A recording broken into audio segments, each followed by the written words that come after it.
ಒಬ್ಬ ಬಡ ಹುಡುಗ ಹಳ್ಳಿಯಲ್ಲಿ ಹುಟ್ಟಿದ. ಅವನ ತಂದೆ ದಿನಗೂಲಿ ಕಾರ್ಮಿಕ, ತಾಯಿ ಮನೆ ಕೆಲಸ ಮಾಡ್ತಿದ್ದಲು. ಮನೆಗೆ ಏನೂ ಐಷಾರಾಮಿ ಇಲ್ಲ, ಟಿವಿ ಇಲ್ಲ, ಫೋನ್ ಇಲ್ಲ.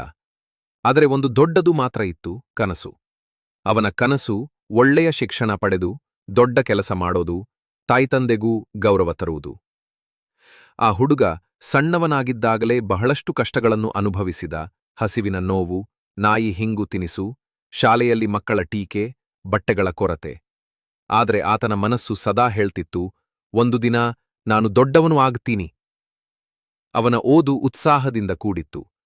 ರಾತ್ರಿ ಬತ್ತದ ಬೆಳಕಿನಲ್ಲಿ ಪಾಠವನ್ನ ಓದುತ್ತಿದ್ದ. ಕೆಲವೊಮ್ಮೆ ಹಸಿವಿನಿಂದಲೇ ಹಾಸಿಗೆ ಹತ್ತಿದ್ದ. ಪಿಯುಸಿ ಮುಗಿಸಿ ಡಿಸ್ಟಿಂಕ್ಷನ್ ಬಂದರೂ ಹಣದ ಕೊರತೆಯಿಂದ ಕಾಲೇಜು ಸೇರೋದು ಗಾತ್ರದ ವಿಷಯ ಆಯಿತು. ತಾಯಿ ಮನೆಯಲ್ಲಿನ ಬಟ್ಟೆಗಳನ್ನು ಮುಟ್ಟಿ ಹತ್ತಿರದವನಿಂದ ಸಾಲ ತೆಗೆದು ಅವನನ್ನು ಕಾಲೇಜಿಗೆ ಸೇರಿಸಿತು. ಕಾಲೇಜಿನಲ್ಲಿ ಮೊದಲ ಬಾರಿಗೆ ಲ್ಯಾಪ್ಟಾಪ್ ನೋಡಿದ. ಕೋಡಿಂಗ್ ಅಂತದೂ ಅರ್ಥ ಆಗ್ಲಿಲ್ಲ, ಆದರೆ ಆಸಕ್ತಿಯಿಂದ ಕಲಿತ.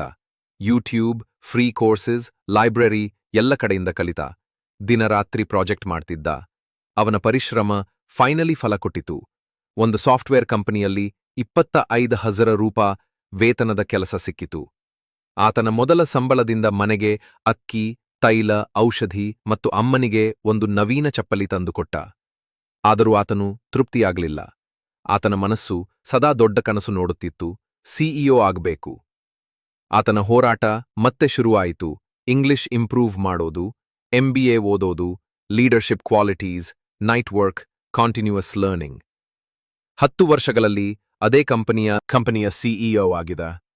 ಅವನ ಹೆಸರು ಈಗ ಲಿಂಕ್ಡ್ಇನ್ನಲ್ಲಿ, ಪೇಪರ್ಗಳಲ್ಲಿ, ಶಾಲಾ ಬೋರ್ಡ್ಗಳಲ್ಲಿ ಕೂಡ ಬರುತ್ತಿದೆ. ಒಂದು ದಿನ ಆತನ ತಾಯಿ ಮೊದಲ ಬಾರಿಗೆ ಆಫೀಸ್ಗೆ ಬಂದಳು. ಆಫೀಸ್ನ ಒಳಗೆ ಸ್ಟೆಪ್ಸ್ ಏರಿ ಹೋಗುತ್ತಿರುವ ಮಗನನ್ನು ನೋಡಿದ ತಾಯಿ ತನ್ನ ಕಣ್ಣಲ್ಲಿ ನೀರಿನಿಂದ ನಕ್ಕಳು. ಆತ ಬಂದು ಕೈ ಮುಟ್ಟಿದ. ಅಮ್ಮ, ನಿನ್ನ ಕನಸು ನನಸಾಗಿದೆ.